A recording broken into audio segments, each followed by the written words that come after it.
국방부 장관도 그렇고 합참의장 후보자도 그렇고 대한민국 무력의 상징인 분들이 이렇게 주식 문제로 국민들 입길에 오르내리는 자체가 대단히 부적절하다고 생각합니다. 국민의 안전과 생명을 지켜야 될 분들이 자신 재산 지키는 데 골몰하고 있는 모습, 어떤 국민이 대한민국 국방의 무력을 믿고 편안하게 잠잘 수 있겠습니까? 정말 적절치 못하다 이렇게 생각합니다. 묻겠습니다. 학폭 자체를 인지하지 못했다 이렇게 말씀 주셨죠. 네, 인지 못했습니다. 그리고 사과하고 반성문을 제출했으니까 종결된 사건으로 생각했다 이렇게 말씀 주셨죠. 이후에 알았습니다, 그 내용을. 그런데 따님과 가족분들은 그렇게 생각할지 모르는데 11년이 지났는데 그 사실을 정확하게 기억을 하고 이런 문제가 이렇게 부당하게 처리되어도 되는 거냐라는 문제 제기를 하시는 분들이 계세요. 그분들 마음속에는 선명하게 남은 사건이라고 생각하고 있는 거거든요. 그래서 후보자께서 주시는 그런 접근법과 혹은 이 피해를 입으셨던 분들 그리고 그 사건 자체를 복잡한 심정으로 바라봤던 분들은 이 과정이 납득이 잘 되지 않는 거예요. 처분도 잘 이해가 되지 않는 겁니다. 그런데요, 그 후보자님 답변 잘 하셔야 됩니다. 혹시 생활기록부나 학적부상의 기록이 없고 출석 요구서나 처분 통지서 이런 것들을 받은 이 사실이 없기 때문에 정확하게 기억하지 않는다. 이렇게 이제 인사청문 준비단에서 후보자님의 말씀을 빌려서 답변을 했던데 사실인가요? 네, 사실입니다. 그래요?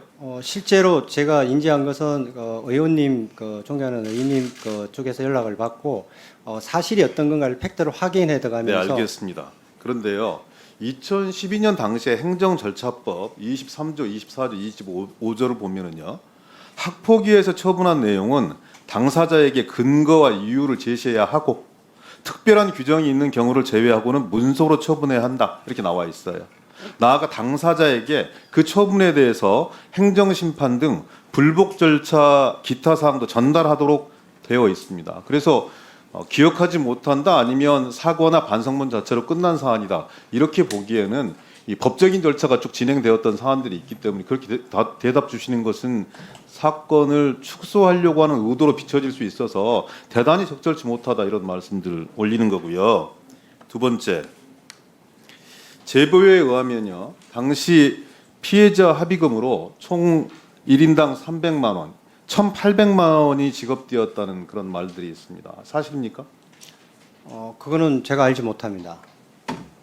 아니, 이런 사안들에 대해서 확인도 안 해보셨어요? 확인을 했는데 저희 가족도 사과는 했는데 그런 것을 줬다는 기억은 하지 못하고 있습니다. 명확하게 이후에라도 저는 말씀을 주셔야 된다고 생각하고요. 이게 보통 이런 학폭 사건에 합의금이 등장하는 경우들이 많지 않습니다. 어떤 부모들이 그런 문제, 아픈 기억에 대해서 합의금으로 처리를 하려고 하겠습니까? 다만 합의가 이루어지면 대단히 낮은 처벌을 유도할 수 있고 그런 과정 속에서 혹시라도 후보자의 신분이 고려되는 거 아니냐라는 이런 의구심을 가지는 사람들이 있어요. 그럼 왜 그러냐면 9개의 처벌을 받는데요. 그중에 가장 낮은 처벌이 피해 학생에 대한 서면 사과이고 가장 높은 처벌은 8호가 전학, 9호가 퇴학 처분, 7호가 학급 교체예요. 근데 통상 제가 이 학폭 전담하는 그 변호사들한테 한번 물어봤더니 1,800만 원이라고 하는 그런 이 돈이 합의금으로 지급이 되었다고 했을 때 상당한 피해를 입었을 것으로 예상이 되어지고 합의 등 그 피해자와의 화해, 불원 의사 없이는 절대로 135 처분을 받을 수 없는 그런 사안으로 판단한다는 겁니다. 그래서 저는 아까 김병주 의원님께서 말씀 주셨듯이 학폭 그 자체로도 문제가 될 수 있는 것이지만 그것을 소명하고 해명하는 과정 속에서 거짓이 발생되거나 아니면 은폐하려고 하거나 축소하고 있는 이런 정황이 발견되어지면 더욱더 어려운 상황에 처할 수밖에 없는 그런 상황들이 될 거다. 국민들이 다 바라보고 있고 또 언론의 취재가 이미 시작되었고 아까 말씀을 주셨듯이 그 6명의 그 가해자들 중에는 그리고 또 피해자 중에는 군인들 가족이 포함되지 않는 걸로 알고 있다 이렇게 답변 주셨지만 그건 역시 대단히 중요한 쟁점이어서 말씀 한마디 한마디에 신중을 기해야 될 것이다. 그런데 지금까지 과정 속에서 보면 이 너무나 몰랐다. 그리고 이 진행 과정 속에서 알 수밖에 없는 그런 사안이었기 때문에 이렇게 대처한다라는 게 대단히 무책임해 보인다 이런 말씀들 드리고요.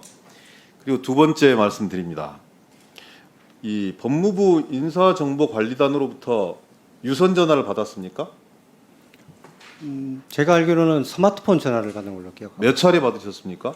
전체 횟수는 모르겠는데 굉장히 꼼꼼하게 해서 자주 받은 걸로 기억하고. 자주 받았는데 왜 청문준비단에서는 처음에 문제 제기를 했을 때 서류상으로도 없었고 그리고 후보자에게 유선상으로도 없었다 이렇게 답변 주고 나서 이 사건이 불거지고 나서 말씀이 바뀌어요. 처음에는 유선상으로 받았다. 오늘 말씀 주신 것도 뭐냐면 수차례 질문을 받았다. 또 금방 주신 거 뭐냐면 정밀하게 심사했다. 이렇게 말씀을 주세요.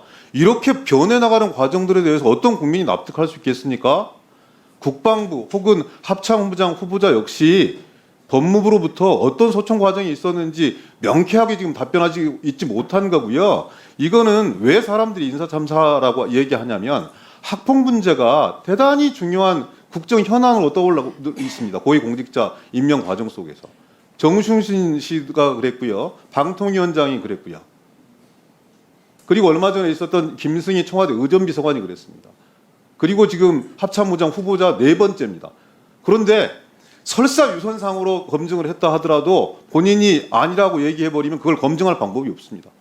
아니 서류상으로 만약에 초등학교, 중학교, 고등학교에 이 자제분들의 학폭 기록이 있느냐 없느냐만 확인하면 되는데 그것조차 확인하지 않은 거예요. 그러니까 인사참사라고 얘기하는 겁니다. 시스템 제대로 작동되지 않았다고 얘기하는 거예요. 무리한 인사가 가져온 아니란 검증, 그 속에서의 후보자의 위치, 이것이 저는 그때 드러나고 있는 지금의 현실이라고 생각하고요. 과연 이렇게 상처 입은 후보자가 불령권을 제대로 세워서 55만 우리 전체 국민들을 통솔할 수 있는 그런 권위를 가질 수 있는지 대단히 의심스럽고 우려스럽다 이런 말씀을 드리지 않을 수 없습니다. 예. 네. 후보자님 뭐 말씀하시면 말씀하십시오. 네, 간단히 말씀드리겠습니다. 존경하는 기동민 의원님 그 실에서 제가 확인을 하고 더 확인할 수 있는 부분은 저희들 학적부와 생활기록부를 서울에서 전체적으로 확인할 수 있었습니다. 그리고 저희 가족의 기억에 의존해서 말씀을 드리기 때문에 정확한 전체의 그 히스토리에 대한 팩트를 알 수 없기 때문에 제가 그 피해자 당사자한테 먼저 사과하는 게 도리라고 생각합니다. 그래서 사과를 드리고 이 내용들이 전체적이가 좀 정리가 되면은 저도 설명이 될 수 있는데 이 부분이 정리가 안 되다 보니까 잘못 제가 말씀을 드리면은 또 오해를 소지가 나올 수 있기 때문에 제가 아는 범위에서 기억 범위 내에서 정리된 내용만 말씀드렸습니다. 두 번째는 가족에 있는 가족들은 어제 최종적으로 제 딸한테 확인한 결과로는 군인 가족은 없는 걸로 본인은 알고 있다. 거기에 그러니까 확정하는 게 군인 가족이 없는 걸로 알고 있다. 이렇게 확인했습니다. 그리고 점검 검정 인사 검정은 스마트폰으로도 받고 유선도 받기는 있습니다. 전화가 2개가 있기 때문에 받는데 구체적이라고 말씀드린 것은 다양한 부분들을 그 실무요원들이 생각하지 못한 부분까지 굉장히 세세하게 검증을 확인을 했고 그 중에 학폭에 대한 질문이 있었고 제가 현재까지 제가 아는 바는 없다. 그래서 없다고 제가 명확하게 말씀드린 것이 제가 저를 정확하게 그런 부분을 인지 못했다는 점은 다시 한번 사과를 드립니다. 네.